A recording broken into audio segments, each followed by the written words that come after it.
Bienvenue dans ce nouveau numéro du mensuel entièrement consacré à l'œuvre de l'artiste Charles Ray. Charles Ray est un très grand sculpteur contemporain, il est américain, il vit en Californie et il revisite la totalité de l'histoire et des formes de la sculpture. Il fait l'objet d'une double exposition au Centre Pompidou, mais également à la Fondation Pinault qui s'est installée dans la Bourse du Commerce de l'autre côté des Halles il y a un peu moins d'un an maintenant. Et donc nous allons nous retrouver en petite salle pour écouter l'artiste Charles Ray nous parler de ses sculptures énigmatiques. Dans un deuxième temps, nous accueillerons Caroline Bourgeois, la commissaire d'exposition de la Fondation Pinault, pour s'additionner à la conversation autour de l'artiste Charles Ray. C'est un événement, c'est dans le mensuel. Thanking you for agreeing to bear with my broken English, Charles, and we are very happy to have you with us tonight. Merci, Charles, d'accepter de supporter mon anglais parfois déficient. Donc tout a commencé en 2015, si je me rappelle bien, ou 2014, et c'était la première fois que vous étiez dans ce lieu, et c'était à l'occasion d'une série qu'on avait organisée ici avec Michael Fried, l'historien de l'art américain, qui avait déjà écrit pas mal de textes sur vous, et il voulait que vous fassiez partie, que vous soyez sur sa liste d'invitations, et vous avez accepté de venir de Santa Monica pour donner une petite présentation sur vos sculptures. Je vous revois marchant de long en large sur ce plateau en montrant un certain nombre d'images que peut-être nous verrons. Quels souvenirs vous en gardez?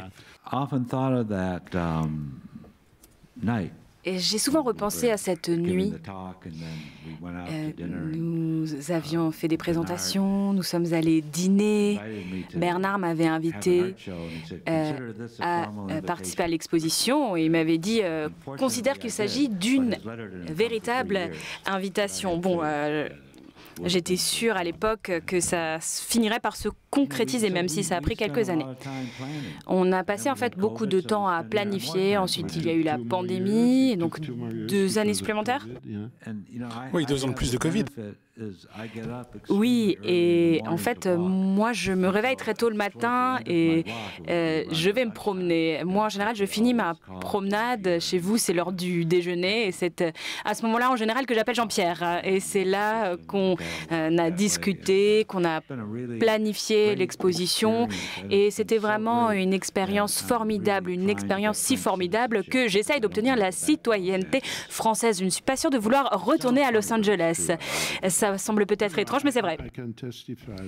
Non, je peux en témoigner, c'est effectivement véridique. Charles a très envie de devenir un citoyen français, je pense qu'il le deviendra. On peut l'espérer. Peut-être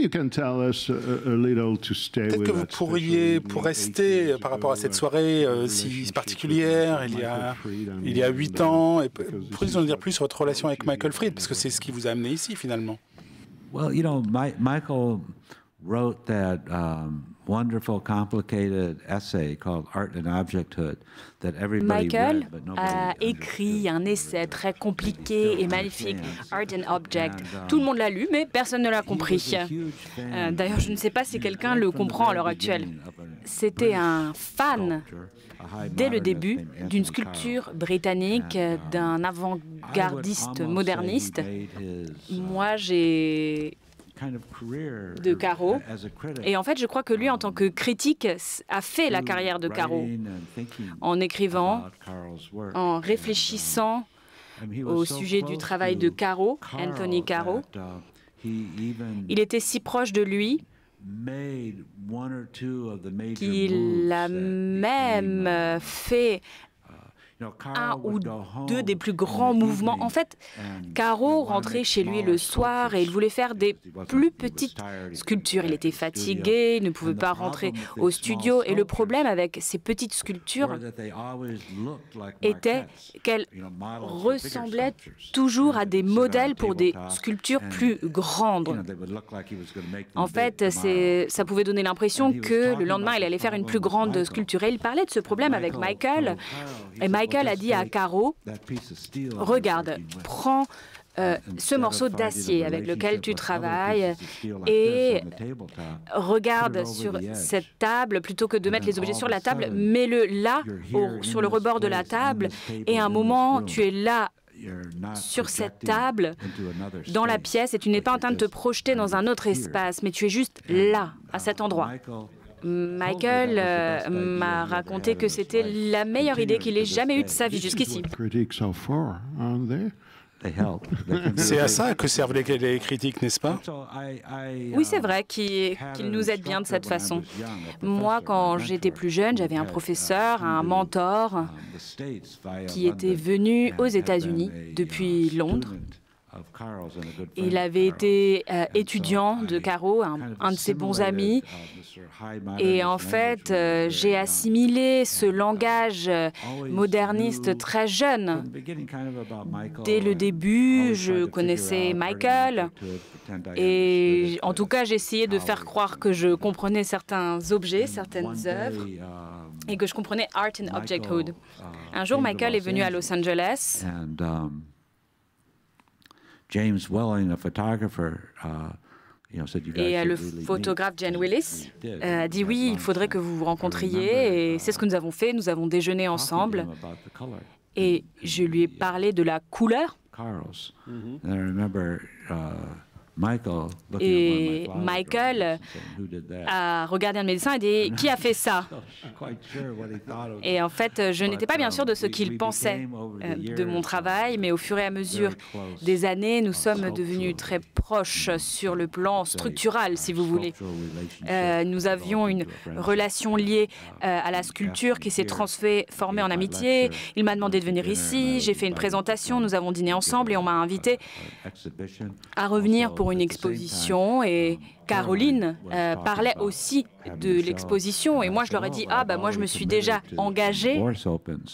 Donc, il y avait Pompidou et la bourse, et on m'a dit que c'était très proche et que ça ne poserait pas de problème.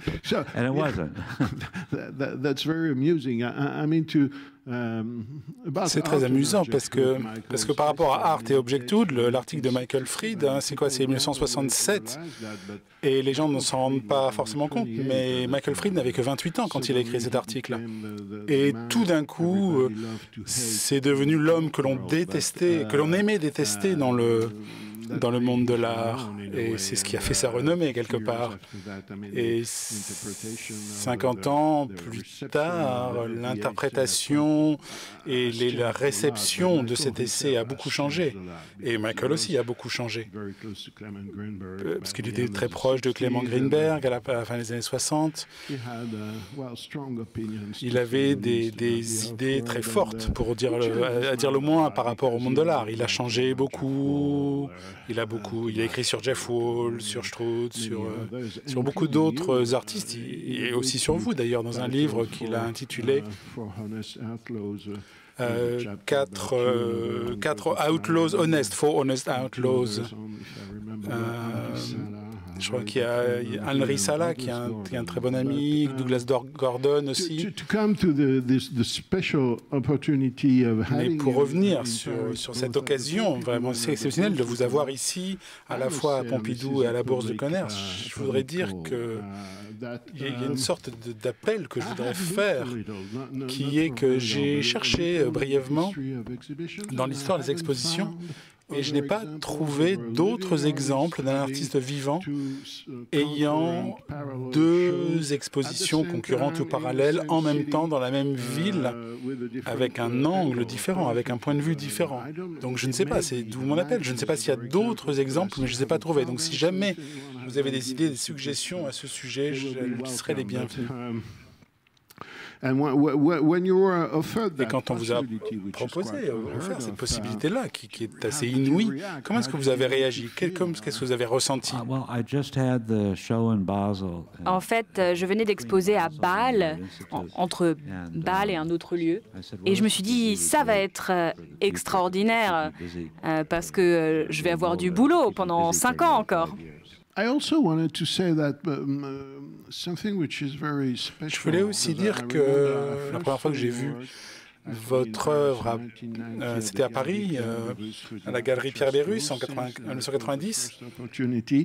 Et c'est la première fois d'ailleurs que vous exposiez en France pour une exposition monographique.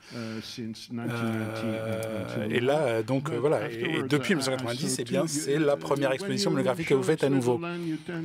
Alors que quand vous exposez en Suisse, souvent il y a 2 expos à la fois. Je me rappelle en 1994 à Zurich et à Berne, en 2014. La grande expo à Bâle en 2014, vous étiez aussi au Kunsthistorisches Museum,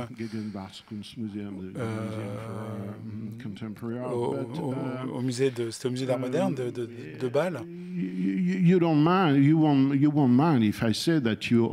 m'en voudrez pas si je dis que vous avez tendance à créer peu d'œuvres, 2, 3 par an parfois. And sometimes 2 in a decade. Parfois une seule et parfois 2 en 10 ans. Vous plaisantez. Non, oui.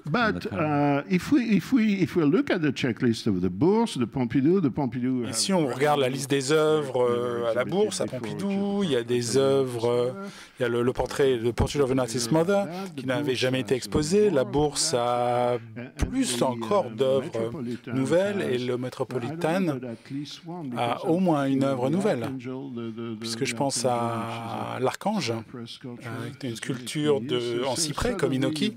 Donc tout d'un coup, vous êtes devenu très très productif. Comment ça se fait? Well, I think that's not true. Oui, je crois que ce n'est pas vrai. En fait, on a dit oui, Ray, c'est un bon artiste, mais son studio à Los Angeles, il est toujours vide. Vous y allez, il n'y a rien. Mais en fait, il y avait bien des choses. Je travaillais tout autant. Lorsqu'on travaille, tout, l'argile, l'armature, ce sur quoi on met l'argile, c'est finalement lié à son esprit, à des pensées qui se forment.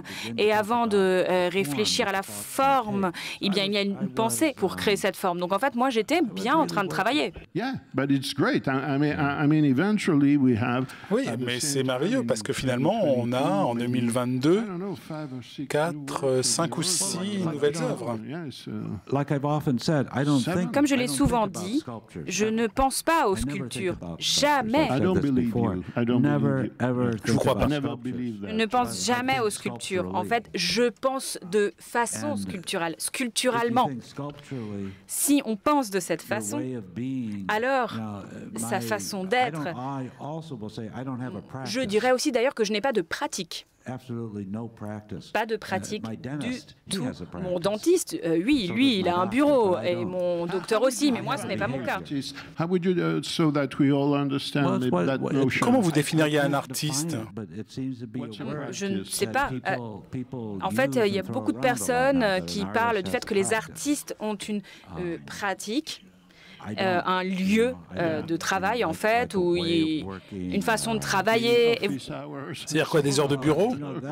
Moi, c'est ce que je comprends, en fait, quand j'entends ce mot, practice, en anglais. Mais je dirais qu'il y a une forme de sûreté dans la pratique. Votre dentiste, par exemple, il va avoir des problèmes, en fait, si il fait des erreurs en essayant de réparer vos dents. Ça peut avoir des conséquences catastrophiques, mais moi, en tant qu'artiste, je pourrais avoir 4 faux départs de suite. Ce n'est pas un travail qu'il faut accomplir. Moi, mon dentiste, il doit finir son opération chirurgicale. Il a 45 minutes à 1 heure avec son patient, et puis il doit gagner tant d'argent, il doit avoir un cabinet médical, mais il ne réfléchit sans doute pas autant à son comportement. En fait, simplement, il l'enfile comme des vêtements. Mais moi, en tout cas, je parle pour moi-même, pas forcément pour tout le monde. Et je vais rappeler au public qu'il y a un court-métrage sur cet autoportrait avec vos vêtements que vous avez fait vous-même, fait maison, où vous expliquez pourquoi et comment vous avez décidé de faire vos propres vêtements. Ce film est présenté au 4e étage du musée, donc ici, dans la collection permanente, et il sera présenté tous les jours pendant 2 mois. Et vous pourrez aussi voir un autre film que Charles a fait sur les vêtements qui s'appelle Fashion, qui montre une jeune femme sur une plateforme tournante et qui change de costume par un truc de montage, qui change de costume à chaque tour de la plateforme, à chaque rotation. Et donc 2 films, un sur l'habit et la relation entre l'habit et la sculpture. Et on était ravis au Centre Pompidou d'avoir 2 œuvres, 2 pièces qui sont très imposantes, très connues. La plus imposante est celle qui n'avait jamais quitté Chicago. C'est Inoki, cet arbre énorme. C'est pas un arbre, c'est l'image d'un arbre. C'est un arbre sculpté. C'est un chêne que vous avez trouvé dans une prairie, que vous avez sculpté avec l'aide d'artisans japonais, vous l'avez sculpté dans du cyprès. Donc c'est un chêne en cyprès, un arbre dans une autre essence. Et c'est la première fois qu'il a quitté sa terre maternelle, Chicago. Et on est vraiment très, très fiers de l'avoir ici. Ça n'a pas été très facile. Oui, c'était difficile, mais c'était aussi très marrant. Et on y avait beaucoup réfléchi. Et en fait, je suis venue ici pour le voir, j'étais sur le toit, j'ai filmé, j'étais prêt, j'essayais de prendre des photos, et je crois que c'est vous qui m'avez dit que c'était déjà sur le toit derrière moi. Oui, je pense que vous avez battu un record, parce que si j'en crois notre président, Laurent Lebon, c'est le transport le plus onéreux de la part du Centre Pompidou pour une seule œuvre. Donc on est ravis d'être dans le livre Guinness, mais une autre œuvre qui est très importante, qui quelque part est l'autre pôle dans une relation dialectique avec l'arbre, c'est la voiture que nous voyons à l'écran en ce moment, qui est c'est une œuvre un peu plus ancienne. L'arbre, c'est 2007, ça c'est 97, donc qui s'appelle Unpainted Sculpture. Et cette polarité m'a frappé très fortement quand on a décidé de montrer ces 2 œuvres, parce que les 2 sont des ruines quelque part, et d'autres sont des images d'une chose. C'est pas une voiture, c'est une image d'une voiture sculptée en fibre de verre peinte, même si le titre de l'œuvre c'est Unpainted Sculpture, mais c'est une peinture qu'on va utiliser pour une sous-couche quand on peint une voiture. Et donc l'exposition est vraiment bâtie autour de ces 2 polarités, je pense. Donc on était ravis d'avoir ces 2 œuvres. J'étais très heureux aussi. Le fait est que Inoki a commencé au moment où je venais de finir Unpainted Sculpture. Il a fallu réfléchir longtemps pour trouver comment le faire. J'étais sur la côte californienne et j'ai vu dans un pré cet immense tronc. J'ai vu qu'au milieu, il était creux, il était pourri à certains endroits. Et j'étais vraiment attirée, presque théologiquement, vers cet arbre avec ses espaces extérieurs et intérieurs. Et je demandais aux personnes qui possédaient le terrain si je pouvais le mouler. On m'a dit non. Alors j'ai demandé si je pouvais l'acheter. On m'a dit non. Et alors j'ai demandé à tous les Californiens de les appeler, à tous les directeurs de musées de les appeler. Tout le monde les a appelés sauf Bill Clinton et ils ont dit non.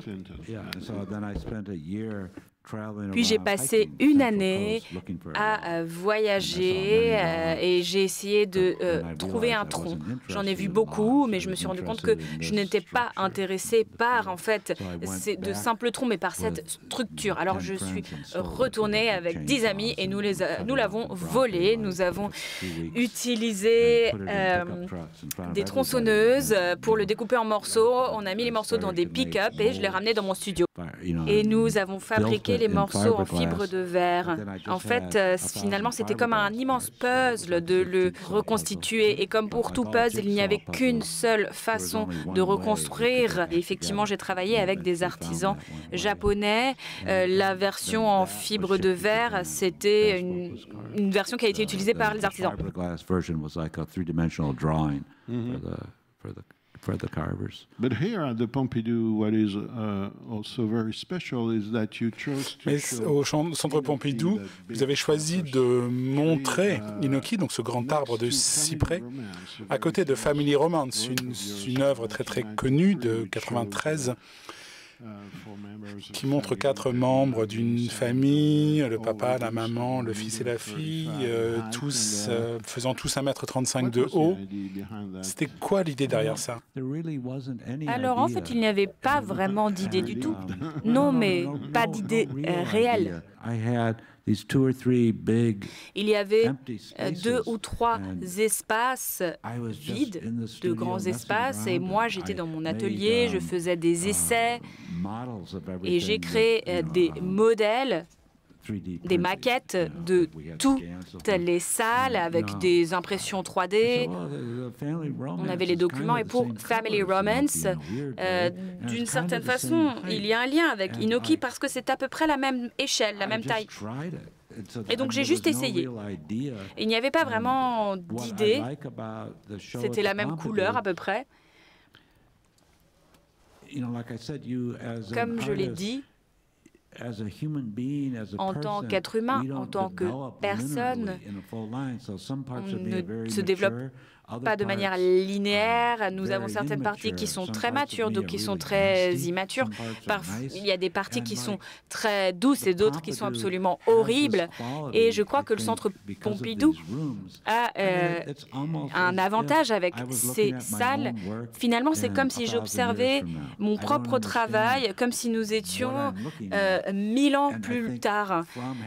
Et avoir la possibilité d'avoir le portrait de ma mère à côté de la voiture a été intéressant. Si quelqu'un de l'époque de la Grèce antique, si un Athénien de la Grèce antique allait au Louvre et voyait des statues antiques, il se dirait « Mais pourquoi est-ce que toutes ces sculptures sont dans un couloir ?» Le contexte, le sens ont complètement changé. Et moi, j'ai eu un peu ce sentiment à l'étage. Lorsqu'on est un jeune artiste, on ne sait pas ce qu'on fait.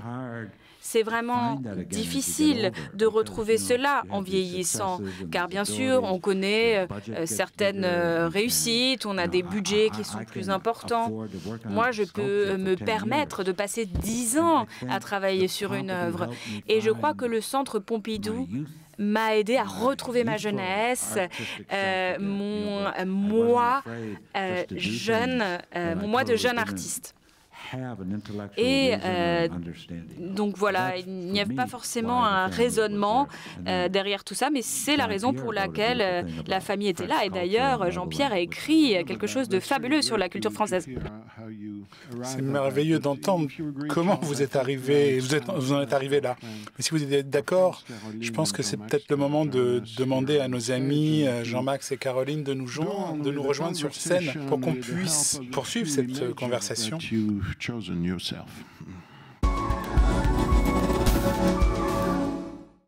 On se retrouve dans cette deuxième partie du mensuel pour évoquer cette fois avec Caroline Bourgeois qui nous rejoint l'autre exposition, même si déjà la conversation a montré qu'on parlait évidemment de l'ensemble du travail de Charles Ray, celle qui se déroule évidemment à la Bourse du commerce. Peut-être d'emblée un mot, Caroline, sur la façon dont s'est construit le dialogue avec Charles Ray, sur le choix des pièces depuis l'extérieur, puisqu'il y a déjà cette sculpture équestre qui apparaît, qui vient prendre en quelque sorte le visiteurs dès l'extérieur de la Bourse de commerce et de la Fondation Pinault? On a une relation, la collection et moi-même, depuis plus de 15-20 ans maintenant avec Charles Ray. Le co-décision de faire une exposition ensemble était archi fluide. Et je sais depuis presque toujours que pour Charles Ray, une sculpture, c'est l'espace, c'est pas du tout. Donc c'était d'entrer cette position et on révèle d'une certaine manière l'architecture de la Bourse. C'est la première fois qu'elle est aussi ouverte. Et on n'a pas beaucoup changé depuis le début, en fait, sauf qu'il y a eu pas mal de nouvelles œuvres. Donc et c'est rare d'avoir autant de choses nouvelles de la part de Charles Ray. Je confirme avoir été très souvent dans l'atelier et voir des œuvres qui apparaissent, dont par exemple Burger ou Le Cheval d'ailleurs, pendant plus de 5 ans, 7 ans. Donc ça c'est... Et on a pas mal de points communs, enfin des choses reviennent dans le travail de Charles Ray. Entre autres, cette question de la faille américaine, je veux dire des paysages cassés, du rapport avec certains homeless, de quelque chose d'un peu une part noire de ce visage qu'on voit pas forcément quand on voit une exposition. Les expositions de Charles Ray sont souvent, il laisse vraiment la place aux sculptures, donc il y en a 2, 3 maximum. C'est pas du tout jamais une question de nombre. Comme j'ai la parole, je voudrais insister sur un autre grand critique qui a beaucoup écrit sur Charles Ray, qui est Al Foster, et qui parle d'objets philosophiques, et qu'on a eu la chance de pouvoir traduire en français, donc c'est enfin accessible à beaucoup plus, et qui a un langage très singulier dans la façon de parler d'art en général et de Charles Ray en particulier, qui rejoint un peu sa façon de penser le rapport à la vie dans ses poèmes quand il marche la nuit, et c'est comme ça qu'il a écrit le texte qui introduit nos 2 expositions et les 2 axes. Voilà, qui est à la fin. Alors, on a le catalogue, là, on a un catalogue joint, parce qu'on n'allait pas pousser le goût du parallèle quand même jusqu'à faire 2 catalogues en français sur Charles Ray. Il semblait plus raisonnable d'en faire qu'un, mais ce catalogue vaut notamment par le fait qu'il reprend un certain nombre de textes de Charles. Il y a une demi-douzaine de textes de différentes époques, et puis se conclut par ce texte que Caroline vient d'évoquer, qui s'intitule 26 tonnes, c'est le poids global des 2 expositions. Je me demande si c'est pas plus que ça, alors je referai le calcul un jour, mais c'est au moins 26 tonnes, et qui est un texte très très surprenant et éclairant sur la manière dont pense Charles Ray. Peut-être, Jean-Max, je voulais dire simplement que Charles a choisi 5 images pour nous guider dans cette seconde partie de la soirée. Je suis simplement en train d'essayer de présenter la première, voilà. I draw a lot at night and, je dessine beaucoup la nuit. Je réfléchis à beaucoup de sujets différents. Souvent, je dessine des fleurs. Et ça, c'est la couverture du livre d'un ami, d'un roman. Anthony Joseph. Ma femme a conçu la couverture. Et en fait, j'aime beaucoup cette couverture. J'aime beaucoup le roman. Lorsqu'on regarde la télévision aux États-Unis, tard le soir, comme Johnny Carson, en général, on présente toujours quelque chose. Alors moi, je vous présente ce livre parce que c'est un ami qui l'a écrit et j'ai dessiné la couverture qui a été conçue par ma femme. Et cette image, ça ressemble un peu à la bouteille que vous pouvez voir à l'étage, n'est-ce pas? C'est un peu comme le petit poussin. Puzzle Bottle, ce n'est pas un portrait de moi, pas du tout. Puzzle Bottle, c'est un personnage dans la bouteille. C'est une armature pour tenir l'espace. En fait, ce qui était intéressant pour moi, c'est enlever le bouchon et pouvoir verser cet espace. Et voilà un peu ce qui se passe aussi avec cette illustration. C'est l'une de mes idées.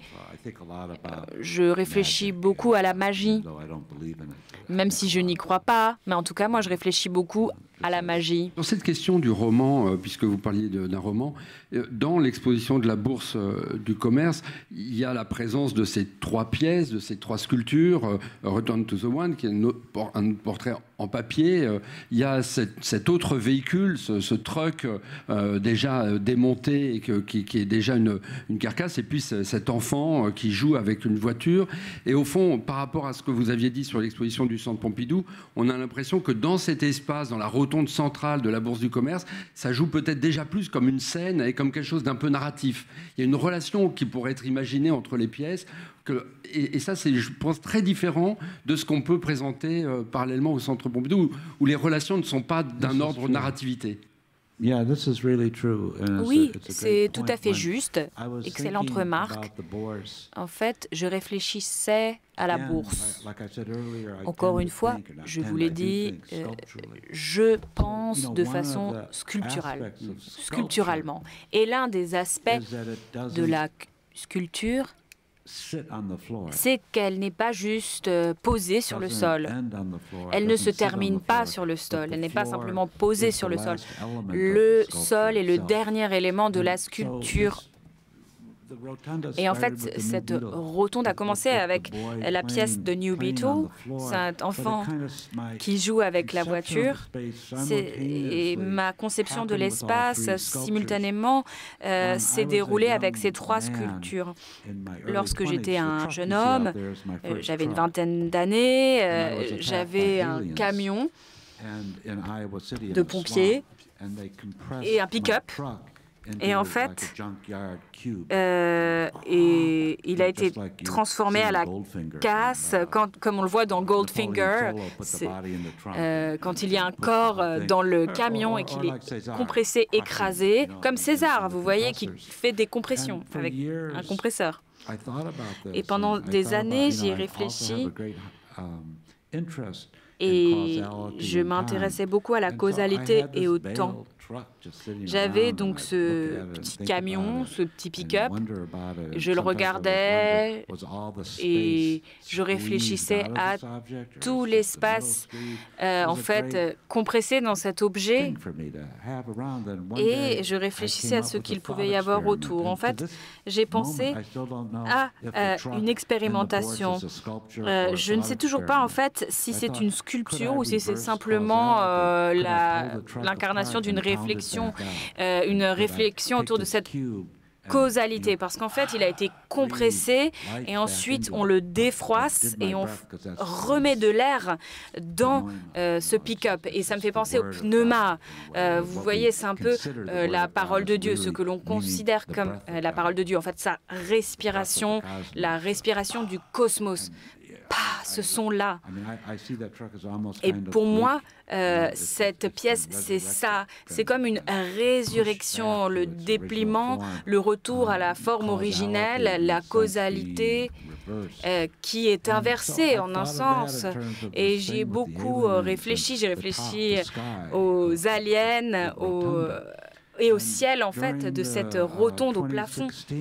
Et il y a eu des élections en 2016 aux États-Unis. Trump menait sa campagne et moi, je trouvais que c'était une période vraiment horrible et ce n'était que le début, en fait, d'une période horrible et qui continue encore aujourd'hui. Moi,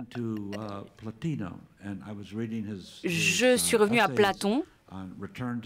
J'ai relu les essais et en fait, c'est aussi, je suis revenu à un portrait de moi qui n'est pas un portrait, qui est une structure.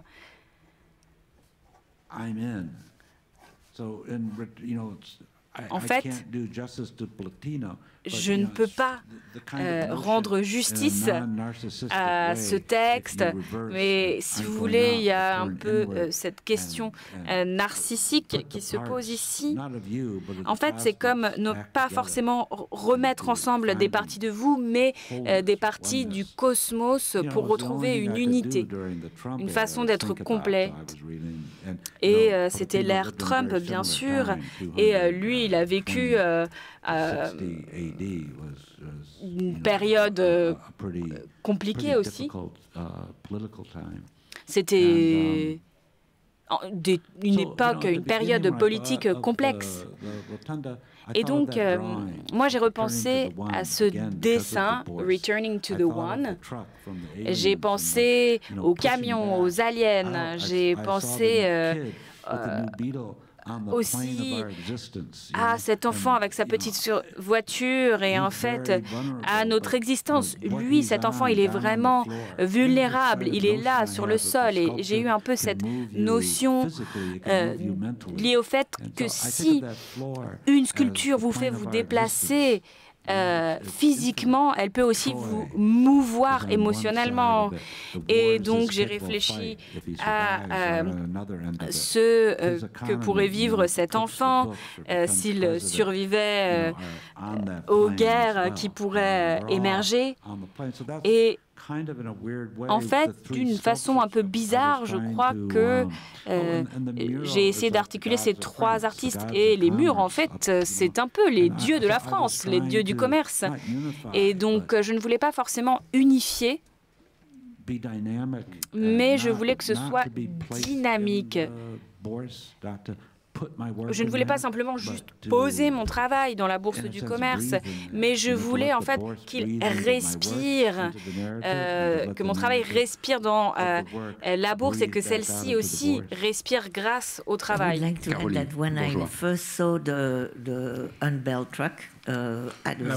première fois que j'ai vu cette œuvre, Unbelt Truck, où on n'avait pas encore décidé, on ne savait pas encore s'il a été exposé, et c'était quelque chose d'extraordinaire. J'étais vraiment impressionné. Et à la bourse, au centre, on a ce vide et on ne sait pas ce qui va se passer. On le sent, on le ressent très très fort.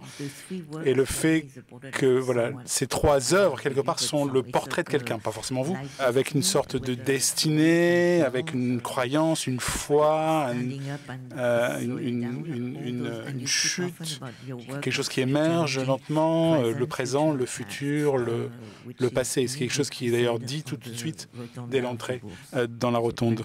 On continue des images que Charles a choisies. Peut-être il faut que Charles nous parle de cette œuvre qui lui est particulièrement chère et dont il avait déjà parlé ici il y a 8 ans d'ailleurs. That's the Manhattan Kuros. Là, c'est un Kuros qui est au Met, à Manhattan. J'aime bien y penser et notamment y réfléchir en lien avec les mannequins qui sont à l'étage. C'est en quelque sorte leur opposé, mais je crois que ce qui est intéressant sans ce sujet n'est pas archaïque. Bien sûr, je dirais que c'est aussi une œuvre contemporaine, en tout cas dans mon esprit. Je ne serai jamais un citoyen à Athènes 400 ans avant Jésus-Christ. Je ne vais jamais comprendre de quelle manière cette œuvre était intégrée dans la culture athénienne. Et Richard Neri a eu une belle pensée au sujet de ce Kuros. Il m'a dit, Charles, tu dois te rappeler que c'était un des rares objets lisses dans un monde très cabossé, rugueux. Et en fait, il n'y a plus le contexte originel. On ne sait pas ce qu'il représentait pour les citoyens de la Grèce antique, mais il est si beau. C'est une sculpture magnifiquement sculptée. Et donc, finalement, le grand art, c'est une machine à sens. L'art continue à faire sens, à créer du sens tout au long de son existence. Et moi, quand je m'approche de cette sculpture, je réfléchis à sa matérialité et je pense que c'est l'une des premières sculptures en fait qui se déplace. La sculpture égyptienne était statique, elle représentait l'âme, mais là, ce jeune homme, il avance. Et en fait, est-ce un adolescent qui devient un adulte? Est-ce que c'est l'archaïque qui avance vers le classique? Pourquoi est-ce qu'il se déplace? Il avance Peut-être parce qu'en tant que sculpture, il doit être animé. Si vous avez l'occasion de regarder de près un Kuros, vous pouvez remarquer, comme le disait Michel-Ange, une bonne sculpture, il faut pouvoir la rouler en bas d'une colline et que les bras ne se détachent pas. Et avec le Kuros, vous voyez ici qu'il y a du marbre qui reste un peu ici entre la hanche et le bras, mais là au Kuros, sur le Kuros, en plus la main est un petit peu serrée sur un petit morceau de marbre, un peu comme si c'était un ballon rempli d'eau. Il est un peu compressé. C'est comme s'il y avait une forme d'animation. Il est animé. Et vraiment, quand je le vois, je me vois moi-même parce qu'il est à moitié naturel. C'était vraiment une époque de développement incroyable. On dirait que ses cheveux ont été faits par une fille de 9 ans, en fait. Ses cheveux sont extrêmement stylisés. D'autres aspects sont plus naturels, mais c'est pareil pour nous, en fait. Moi, je dois agir d'une certaine façon ici sur cette scène pour m'assurer que vous m'écoutiez. Moi, quand je vais à une fête, il faut que je prétende que j'ai confiance en moi. Et donc, je me stylise. Et parfois, moi, je regarde des vitrines, je suis dans la rue et je vois quelque chose, je me dis, ah, ça c'est mon père, quand je vois mon reflet. Et en fait, il y a des parties de soi qu'on ne peut pas styliser, auxquelles on ne peut pas échapper. Et je crois vraiment qu'il y a une matrice incroyable ici, une matrice culturelle. Alors, comment est-ce qu'il a été fait? Quelle était la pensée sculpturale qui se cachait derrière cette œuvre? Quel est le sens? Finalement, le sens ne fait pas la différence. C'est la relation à l'œuvre qui fait vraiment la différence. En tout cas, voilà, j'ai mentionné les mannequins qui sont à l'étage, car la grande dame qui est en lieu est le portrait de mon portrait, en fait. Ce ne sont pas des sculptures figuratives, ce sont des sculptures de mannequins. Ce n'est pas une sculpture de moi, par exemple, le mannequin. En fait, un mannequin ne peut jamais sourire. Ses yeux sont peints de telle sorte qu'on ne peut jamais avoir un contact visuel avec un mannequin. Parce que si l'on voit un mannequin sourire, ça voudrait dire qu'il a une âme. Si vous pouvez regarder un mannequin dans les yeux, il a une personnalité. Et en tant que consommateur, on ne peut pas se projeter dans un mannequin. Et en tout cas, on ne peut pas envisager de porter les vêtements que le mannequin porte si il y a un contact visuel. Et bon, avec le Kuros, il y a un aspect votif. Et pour le Horse and Rider que j'ai fait, on dit « Ah, c'est un portrait de Charles, regardez, il a l'air un peu fatigué. » Mais en fait, non, pas du tout. C'est une sculpture de monument. Ce n'est pas un portrait de moi. Et il y a une différence subtile, mais une différence essentielle, en tout cas de la façon dont je le pense.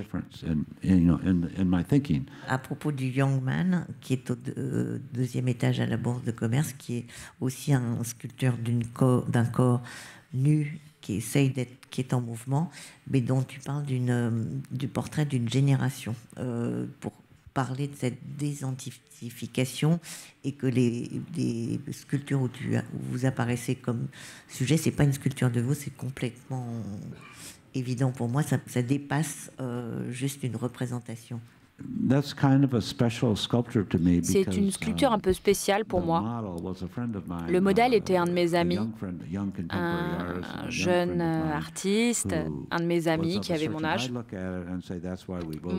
Moi, je le regarde et je me dis, c'est pour ça qu'on a voté pour Trump. Non pas qu'il aurait voté pour Trump, mais cette génération a permis de transformer la culture, en fait, de la chambouler. Et donc, cette élection, comme vous l'avez dit, c'est le portrait d'une génération. On peut voir dans le catalogue comment il a été fabriqué. J'ai essayé beaucoup de choses. À un moment, il n'avait pas de tête. À un moment, il portait des vêtements. Il était peint de façon assez réaliste. Ça a pris 10 ans de travail sans relâche. Et Si vous voulez, en fait, j'ai essayé de compresser aussi ce jeune homme, cet homme, pour le transformer en ce qu'est quelque chose d'assez primitif dans sa place, dans le temps. Et en fait, il est devenu tellement primitif que l'on pourrait peut-être le compresser à travers le moment. Moi, je l'ai fait en acier. Et c'est comme s'il pouvait, même s'il est massif, être préservé dans le temps, survivre à une guerre nucléaire. Et est-ce qu'une sculpture peut survivre à une guerre nucléaire? Oui, mais en fait, ça n'a pas d'importance, en fait, parce qu'on ne sera pas forcément là pour la regarder. Mais lorsqu'on regarde la sculpture, quand on a une relation au travail aujourd'hui, comme moi, j'ai une relation au Kouros, on a une impression. L'impression qu'il va durer dans le temps, qu'il va pouvoir perdurer. Non pas que nous serons là pour l'observer. Donc en fait, je ne l'ai pas fait pour que des citoyens dans quelques millénaires pourront le regarder. Moi, je l'ai fait pour que vous, aujourd'hui, vous puissiez le regarder et que vous pensez « Ah, est-ce qu'il y aura des personnes dans 10 000 ans qui vont le regarder ?» Moi, ça n'aura plus d'importance pour moi, je serai mort. Mais tout ce qui se passe dans 10 000 ans, je ne serai pas là pour le voir. Évidemment, à travers ça, ça évoque la façon dont vous travaillez sur des échelles de temps et dont vous revisitez aussi des âges très différents de la sculpture. Et de ce point de vue, je pense que c'est quand même un des aspects aussi de l'exposition de la Bourse du Commerce, c'est le fait que on voit bien la façon dont vous revisitez effectivement des possibles états de la sculpture. Dès le début, c'est évidemment la sculpture équestre, le monument, c'est aussi évidemment le bas-relief, c'est aussi la question évidemment des socles qui sont revisités. Enfin, il y a comme là presque une sorte d'inventaire, ou en tout cas des états possibles de sculpturalité, on va dire, à travers des âges aussi différents. Et ça, c'est quand même très marquant, je dirais, dans la Bourse du Commerce, peut-être. Corinne Bourgeois, sur cette dimension. Je voulais évoquer la dernière salle de la Bourse avec le Christ en papier sans la croix, d'après Aligardi, le Dwarf en ciment et le Doute de saint Thomas, donc qui parle du fait que nous sommes des cultures d'origine chrétienne et que ce sont quelque chose qu'on partage, mais qui sont aussi des choses qui ont traversé notre culture, qui nous fondent presque, même si on essaye de résister, qu'aucun de nous n'est croyant. Et le Dwarf en ciment l'actualise d'une façon complètement incroyable, cette question de qu'est-ce qu'on contrôle rien du tout, mais qu'est-ce qu'on fait de cette espèce d'héritage. Et c'était aussi des églises qui ont permis à beaucoup de choses d'exister, quelles qu'elles soient, pendant de longtemps. Et quelle est notre distance à chacun, avec le Dwarf ayant été inspiré par une sculpture de Lucifer qui est jetée au sol parce qu'il était vaniteux. Il y a beaucoup de choses sur la vanité au sens large dans l'ensemble du parcours.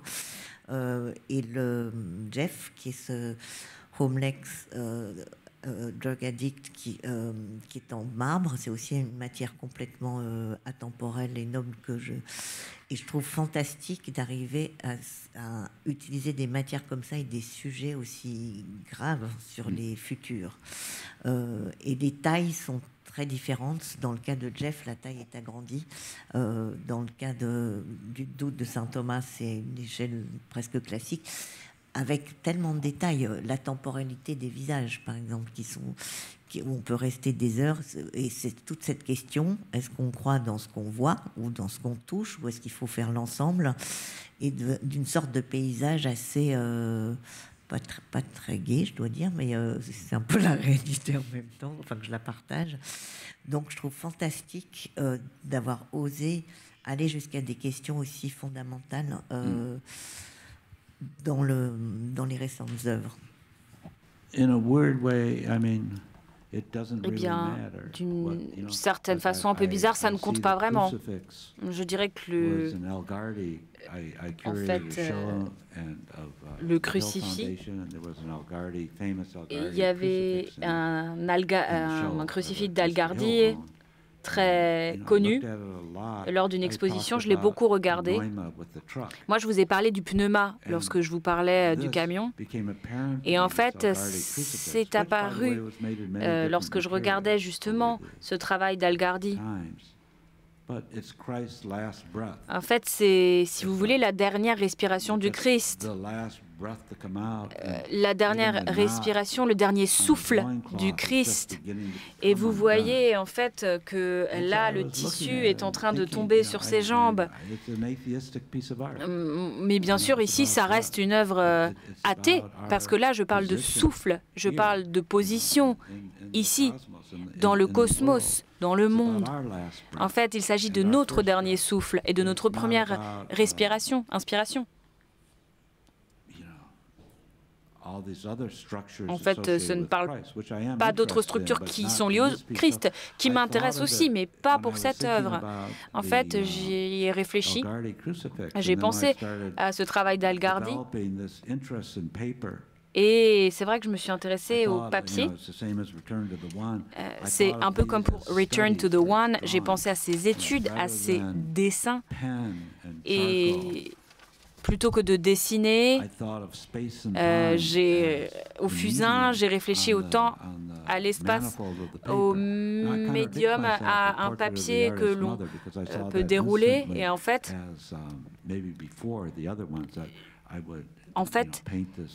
et je m'étais dit que j'allais peindre cette femme avec des fleurs. Ça, c'était venu assez rapidement, mais en fait, ce ne sont pas de grandes idées. Moi, j'ai fait ce travail avec le papier parce que je peignais des fleurs pour ma femme et au bout de 2 semaines, ça devenait marron et ça n'allait pas du tout. Et du coup, on s'est dit qu'on allait avoir nos propres papiers, en fait. Et en fait, on a commencé à faire du papier nous-mêmes de cette façon. Et j'en ai fait des moules. Et en fait, cette capacité, en fait, ce n'était pas un désir d'être pionnier dans l'utilisation du papier de cette façon. C'est juste une occasion qui s'est présentée à moi. En fait, j'avais une petite maquette d'une statue indienne pornographique et je me suis dit je me demande à quoi ça ressemblerait en verre et c'était une étude. J'ai oublié et 2 semaines plus tard je suis revenue et quelqu'un m'a tendu l'étude et il m'a dit regarde, c'est la petite copine de Shrek. Je ne sais pas si vous connaissez ce dessin animé Shrek. Et je dis oh là là, mais c'est une catastrophe. Alors j'ai jeté. Parce que cet aspect pop culture, ça ne pouvait aller nulle part selon moi. Et puis après, je me suis dit, mais je pourrais faire ça en papier, je pourrais faire ça avec des fleurs. C'était juste pour une présentation, en fait. Ce n'était pas une idée philosophique qui aurait été la mienne. Les idées philosophiques apparaissent. Elles viennent à nous, mais avec le travail, avec les problèmes qui sont liés au travail. Moi, lorsque je faisais Young Man, quand j'essayais de le faire, pendant 10 ans, je voulais qu'il y ait une relation entre un ongle de pied et un œil, ou un téton et un genou. Et en fait, j'ai dit à ma femme, oui, il y a une relation au détail dans cette sculpture. En fait, le sens se trouve dans les détails, se trouve dans la relation entre ces éléments. Donc, en fait, moi, je pense à beaucoup de choses quand je vais me coucher et en fait, je pense justement à ça. En fait, il y a des idées qui me viennent quand je suis dans mon atelier parce que je me dis, alors qu'est-ce qui va se passer si je verse du plastique là-dessus ou si je superpose ces éléments d'une certaine façon? Je vais dire un mot de ce qu'on voit là à l'écran, parce qu'avec l'accord de Charles Ray, j'ai pris la liberté d'ajouter un élément à ces images, puisqu'après le Kouros, un jeune garçon, il me semble qu'il fallait une Corée, une jeune fille quand même. Et celle-là qui date à peu près de la même époque, c'est la Corée de Tidikos. Elle date d'environ 470-480 avant Jésus-Christ. Elle est au musée de l'Acropole à Athènes. Et c'est intéressant parce que si on fait la comparaison entre les couroïs et les corails, les jeunes filles, les statues de jeunes filles étaient représentées habillées. Généralement, elles portaient une offrande, et celle-là est intéressante. D'abord, elle est très belle, et puis elle a des restes de polychromie assez importants pour la sculpture grecque, parce qu'on le sait, mais on l'oublie sans cesse. Il faut toujours faire l'effort de mémoire pour se le rappeler. Les statues en marbre étaient peintes, et celle-là, elle a encore, je ne sais pas si c'est du rouge à lèvres ou le rouge de ses lèvres à elle, mais elle a encore les lèvres très rouges, des restes de couleur sur les yeux, et puis un petit peu sur ses vêtements. Et puis, alors, elle est intéressante aussi parce qu'il nous en reste que des morceaux. Elle a été détruite il y a assez longtemps. Ça, c'est ce qu'on a retrouvé en 1880 sur l'Acropole. Donc, c'est le haut de son corps, sa tête, le début de son torse. Il y a un morceau du bras qui manque, et puis les jambes à partir des genoux. Et il manque la partie au milieu. Et il m'a semblé que ce côté fragment aussi était intéressant à montrer par rapport à l'œuvre de Charles Ray, parce qu'il y a par exemple ici dans l'expo au 6e étage une sculpture qui s'appelle Future Fragment on a Solid Base, fragment à venir sur un socle solide, un socle plein. Et puis je dirais aussi, et là je pousse peut-être les comparaisons un peu loin, mais enfin on ne va jamais trop loin dans l'interprétation, de toute façon c'est ça qui est bien. Il me semble que cette espèce de colonnette ou de tige qui rassemble la partie supérieure de la Corée et puis sa partie inférieure, et qui tient lieu du milieu qui nous manque, moi elle n'est pas sans me rappeler les tiges en métal qui sortent à l'arrière de dessous les jupes des grands mannequins. On en a un ici, il y en a un à la Bourse, ça s'appelle Fall 91. Charles en a fait 3 au même moment, en 1992. Enfin, il me semble que dans une image comme ça, il y a la synthèse de beaucoup de choses. D'abord, il y a le complément, il y a le vêtement. Les couroïs sont généralement nus, les corails sont habillés. Donc, il y a l'introduction de ce thème du vêtement qui est cher à Charles Ray. Il y a aussi le fragment, et puis finalement aussi, il y a peut-être la couleur. Et ça, c'est juste pour montrer la base, le socle de la Corée, qui est le socle original, où il y a encore l'inscription avec Tidikos, c'est le nom de l'homme qui a offert ou dédié la statue de cette jeune fille, et qui est inscrit ici sur la base. Mais alors, si vous le regardez de près, en fait, vous avez parlé des pieds, ça m'y a fait penser. Regardez ce sur quoi il est. Ce n'est pas le cas de tous les kuros. C'est le cas pour certains, mais pas pour tous. En fait, c'est sculpté à partir du même bloc de pierre. Mais c'est un peu comme de la terre, mais on ne sait pas vraiment de quoi il s'agit. Personne ne le sait. Certains pensent que c'est la distance entre ce que vous pensez être le sol et ce qui est vraiment le sol. Certains pensent que c'est peut-être la trace d'un serpent, mais encore une fois, eh bien, c'est là pour que le kuros soit debout. Et vraiment, c'est sculpté à partir du cube sur lequel vous voyez ce kuros. Donc vraiment, c'est très intéressant. J'aime bien y réfléchir, en tout cas. Il y a une table dans chacune des 2 expositions. Et c'est une autre qu'on voit puisqu'elle n'est présente dans aucune des 3. Évidemment, un rapport aux vanités, mais surtout, on est complètement déstabilisé par la façon de... It represents the Met. Yes. Yeah. En fait, oui, il y avait 3 œuvres à la base, une qui représentait le kuros, et ça représente le travail qui est au Met. Would you like to say something? Charles a fait 4 tables, je crois, dans les années 80. Il y en a une à la Bourse qui est très particulière, très fascinante, puisque les objets qui sont à la surface du plateau tournent doucement, soit dans le sens des aiguilles d'une montre, soit dans un autre sens. Il y en a une qui est ici, qui s'appelle How a Table Works, comment fonctionne une table où les objets sont juste maintenus par une structure métallique et il n'y a pas de plateau. Il y a celle-ci qui s'appelle peut-être Tabletop. Tabletop, c'est celle qui est à la Bourse. Celle-là s'appelle peut-être Table. Et tables sont des objets transparents qui sont posés sur un plateau transparent et qui sont d'une seule pièce avec le plateau et qui sont ouverts en dessous. Il y a une espèce de circulation de... Voilà. Oui, en fait, ils sont soudés à la table. Et en fait, s'il y avait une petite fourmi, elle pourrait remonter par le pied de la table, puis en dessous du plateau, remonter dans l'un des récipients et sortir pour être sur la table, en fait. Moi, j'ai fait une exposition au Whitney il y a quelques années, et en fait, il y avait cette œuvre avec Inkbox et vous savez, mon œuvre d'orgie.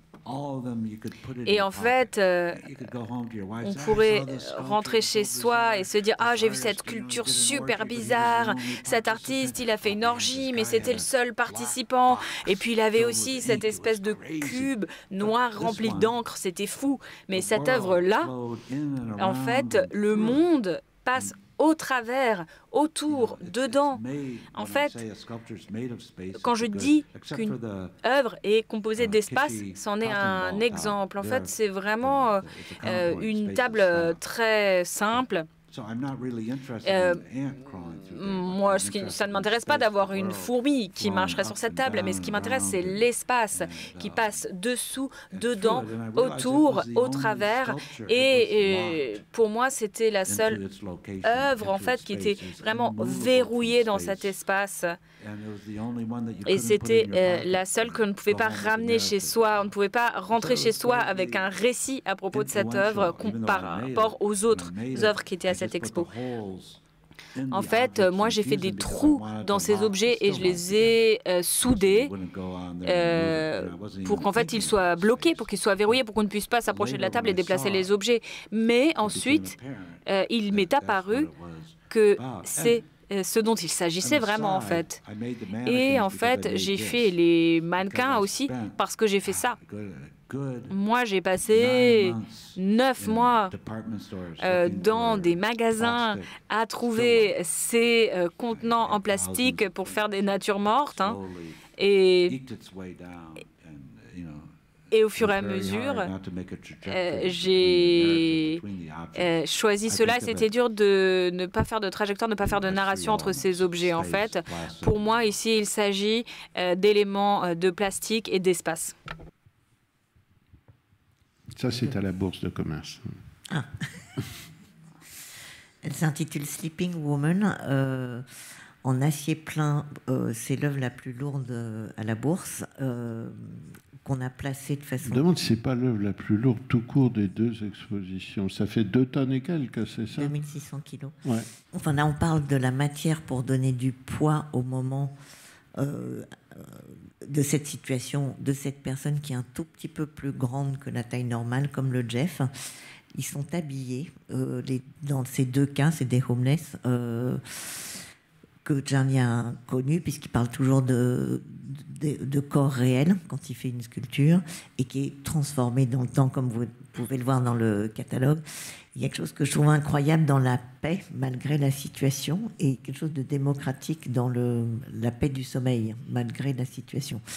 Après, le vêtement ici contextualise et parle de la violence qu'on peut avoir également à Paris et dans nos quartiers vis-à-vis de tous ces homeless qu'on peut voir à gauche et à droite, mais quelque chose où le poids du matériau était essentiel, comme dans le dwarf, le fait d'avoir utilisé du concrete et de donner une sorte de poids à ce corps, habillé également, et à mon sens très important. Mais je sais que tu as énormément réfléchi à la matière dans ce cas précis, que ça a mis un certain temps.